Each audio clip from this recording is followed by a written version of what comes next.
Welcome to Unlearn Living and welcome to Universe.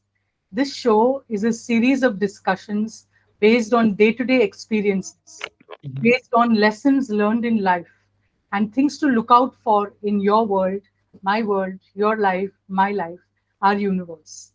The founder of Unlearn Living, Mr. Kuldeep Kalawar, is here with us, and he explains concepts of Vedanta and how it is relevant and applicable to our day to day life and living. Today, we talk about something that we face every day. When you need to make a decision, when you meet somebody and a plan, an idea, or a proposal turns up, or when you have to make a change in your life, you're always faced with a choice. Which way do I go? What should I do? What is right? What is wrong? Sometimes a thing can be right, but it can also be wrong. And it depends on the circumstances, the person, the purpose. So, how do we go about this?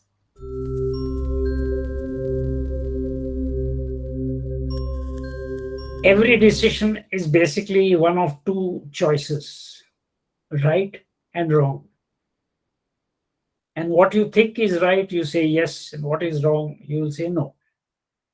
So it's basically you have only two options which make a decision. One of two options which you select. But right and wrong are judgments. Judgments are nothing but an idea. And your idea of what is right need not be the same idea which another person shares. That same idea could therefore have a different meaning to another person. It could be wrong for another. So, what is right and what is wrong? To you, something that is right, another person may consider it to be wrong. The thing has not changed. So, look at a set of people emerging from a movie which has been premiered. After the premiere, when people come out, you ask somebody, one person says, hopeless film. You ask another person, he says, it's very good. It's fantastic film. The film has not changed. The film is the same. The judgment varies from person to person. His idea of what was good, he said it was a beautiful film. His idea of what is bad, he says it's a hopeless film. So a thing can be right and wrong at the same time. But this is what exactly creates problems amongst individuals. All judgments, if you understand what exactly are these judgments which we pass, all judgments are basically ideas, and ideas vary from person to person. Now, if you look at the manner in which we make these judgments, what is right, what is wrong, you will find your idea of what is right and what is wrong is to a very large extent dependent on the value system that you have adopted in your life. So, from childhood, from the moment you were born, as you grew up into adolescence, during your childhood, your parents told you this is right, this is not correct, this is yes, this is no. Many times you would argue with them because you wanted to do something and they refused. So you'd always ask them why, and then they would give you a reasoning why. Now these are the occasions on which through which you have built up your set of values in life. So in your personal life, you have a certain value system where you go by those values. So you live by those values. And your actions, your judgments, your decisions are taken on those set of values that you have established for yourself. And therefore, when you are in working in life, whether it's in the office, and therefore you have developed a set of values, you have developed a set of personal values which you believe in. There are a set, so as an individual, you have an individual set of values. Then within the family, within you, your spouse, your children, you have another set of, you have a family set of values. Many of them are common to many of you. Some of them you may not agree, but you adopt because you have to be in the family. So some of your values may not be the family values, but the family values, all the family values are your values. So what is yours need not necessarily be the family value, but all the family values are yours. It's the same in social life, in society. Society has a certain values which everybody believes in, but your personal values, some of the personal values may be different, but still you accept the society's values. And as far as you're concerned, you live by your values. That's how you build in this harmony. When people work together, that is when this clash of judgments come in. What one person thinks is right, another person may say, I don't agree with you. Now, without understanding the basis of these differences, there are always a tendency to lead to arguments in such situations where one person tries to defend what he thinks is right and another person tries to defend what he thinks is right, without realizing that the other person comes from a totally different background. He comes from a different set of experiences. He comes from a different childhood. So his childhood experiences, his youth experiences, his adulthood experiences could be quite different from this person's experience, and therefore his judgment of a particular situation could be quite different from you, from your opinion. So let us understand how to, as far as it is between you and your family, you can sit down and discuss and you can argue, and because you have some commonality. Each member of your family has got some your life has been common in various aspects. So you have a lot of common experiences, common understanding. So it's much easier to arrive at a agreement within the family. So between husband and wife, between children and parents, it's possible to arrive at some. But when you're dealing, for example, in the office or in society, to understand the fact that everybody is entitled to his opinion about a certain issue and to respect them for that. Unfortunately, what most people land up doing is defending their stand rather than trying to understand the other person's stand with this angle in mind. Ultimately, what they lose sight of is the goal, and they stand up basically fighting for what they believe is right rather than fighting for the end goal where everybody is supposed to have a common goal. Because why do you meet? You meet because you want to, all of you arrive at a certain line of action which takes us to that goal which we all want to achieve. We forget that, and then most meetings degenerate to basically fight, I would say, verbal tussles between one person and another, and nothing gets achieved. How do we handle this situation, especially in the office? So let's look at, the first thing is stop judging. Stop judging is the first, because every time you judge, what you're doing is you're polarizing your mind on one side. You refuse to accept the other side. Now, when you stop judging, you don't judge because facts don't change, events cannot change, situations cannot change. Your interpretation of it is what can change.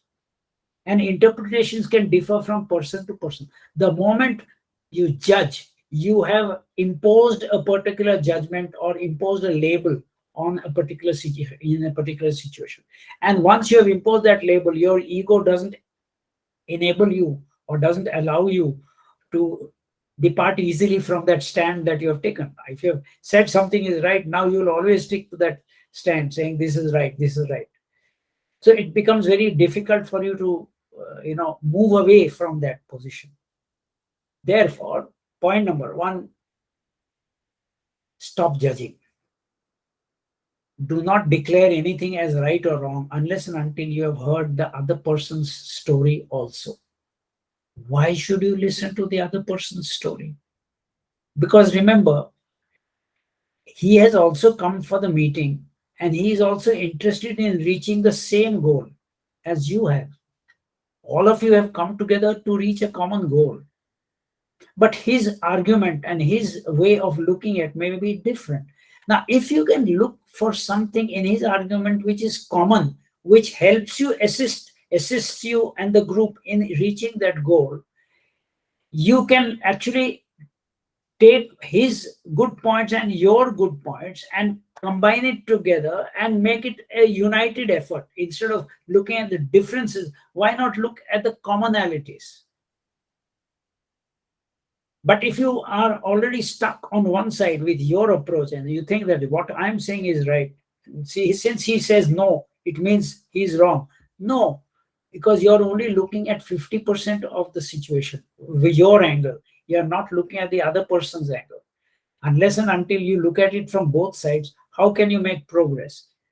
So let me give you an example which explains this a little easily.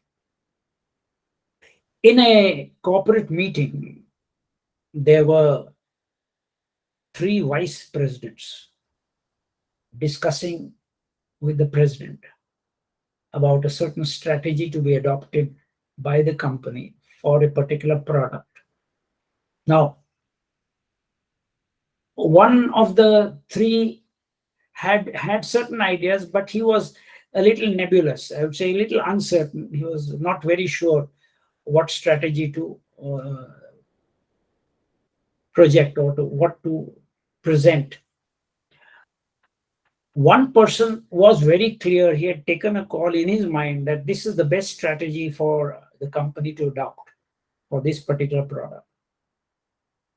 And the third executive, the vice president, had also in his mind another strategy which he thought was the best for the company for that same product. Now,